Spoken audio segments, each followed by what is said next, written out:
Ngiyakuthobe ngibingelela apostoli bingelela befundisi bonke noma befundisi bingelela omama nobaba abasha Sunday school egameni lenkosi Jesu uJesu Kristu inkosi.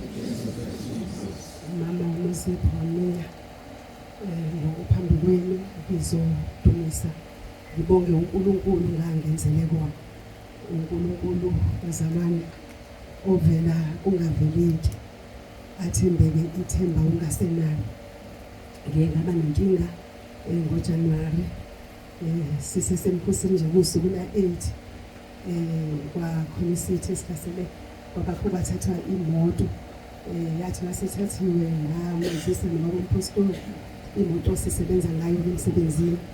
sikwazi ukusebenza ingekho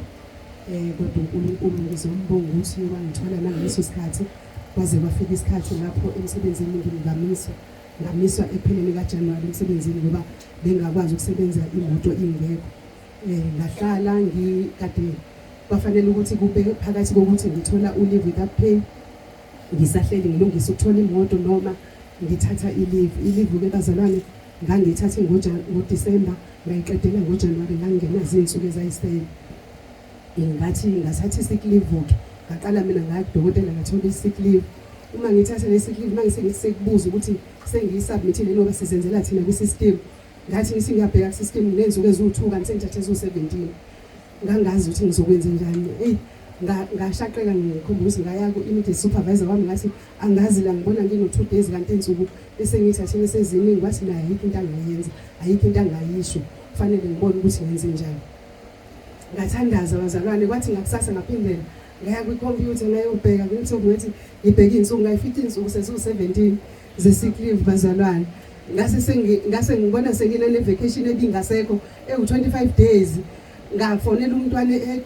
head office ngathi ngicela ungibhekele bani wathi na umuntu uyayibhekela ngathi ngicela ukukunika ama-logins wami ucheck wena ungicheckele ngoba nginenkinga ye-network la ngisho ngiphosisa manje ngiyasaba lento ngoba ngiyazi ukuthi ayikho lento eyenze engiyibona lana.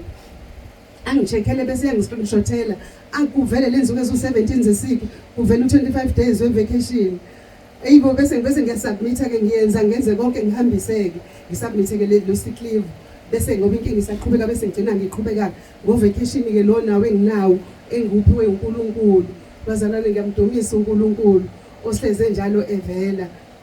So ke kuthe ngisakhona ngisanjalo ke bazalwane ngizobonga uNkulunkulu ukuthi uye wathi Monday wavese nje wangenisa emkhosini athe uka 5 days ngingazi ukuthi wani kodwa mangabe kushaya uMonday ngithi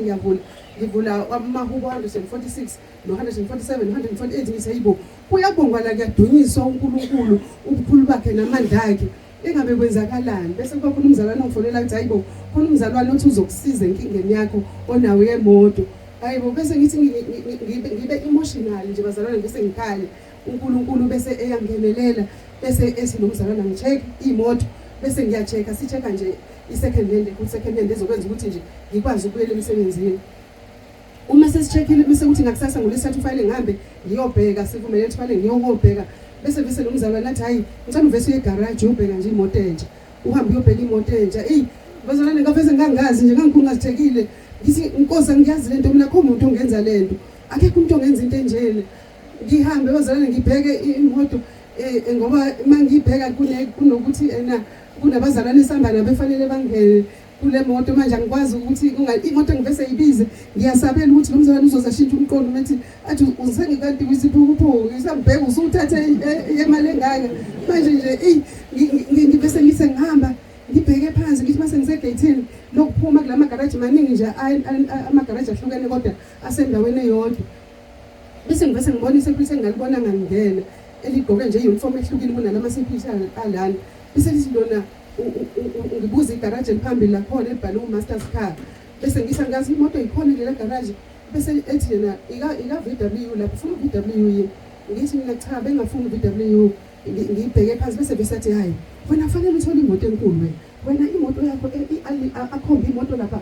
kweyindawo nje lapha ngaphezulu ngakweli garage enkulu nje athi yena kufanele uthole imoto enkulu engangaleza imoto lalela ke khona igarage isanda kufika khona la phezulu khona imoto eyishibhile eyinkulu ezifanele wena ungayithola lapha futhi zishibhile. ngihambe mangifika ke ngisizwe intombazane bese le ntombazane ingisize bazalwane bese ngiyithola le moto ngempela lapha yana engiyitholile bangcwele ilokho bese ngithi mase sengihlelike lo sisi lo engisiza bese ethi lo sisi hawu ukhonza kuphi ngithi mina ngikhonza entabeni yendlu kaJehova kuyabonelelwa church ngiyathanda nokufaka uchurch ngibazalwane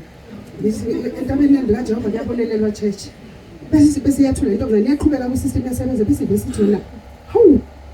leli sonto ingena into engcolile la kuleli sonto leli sonto lihlanzekile ngisho umuntu ongena engcolile la ufika hlanzeke manje ngiyakhohlwa ukuthi wenze kuvese nje kumele kwavese kwavuka uhlevane la angiyazi lento ayishoyo ngiyakhohlwa ukuthi ulibuka kuphi ngoba la ubesiza mina ku system esithi ngibona nalo omila khona nalo omila phakathi leli sonto wathi uhlambulukile lo muntu omila phakathi ngithi mina ngibona lento athi leli sonto likhulu limhlophe noma limhlophe akubona lokhu umhlophe engikhuluma ngabo beyindonga ngikhuluma ngomhlophe ongaphakathi ukuthi noma ngathi ufika ungcolile la awungeni lapha phakathi ungcolile ngithi mina intombazane ngithi mina uyithatha lento athi na mina ngisayona kodwa uNkulunkulu uyangenza ngikwazi ukubona bese kuba kumina bese ngaso sikhathi kube khona ngathi kukhona amabhelundana nje ungafaka la ngaphakathi ukujabula ukuthi abantu kanje lusakhona kukhona into ethi nje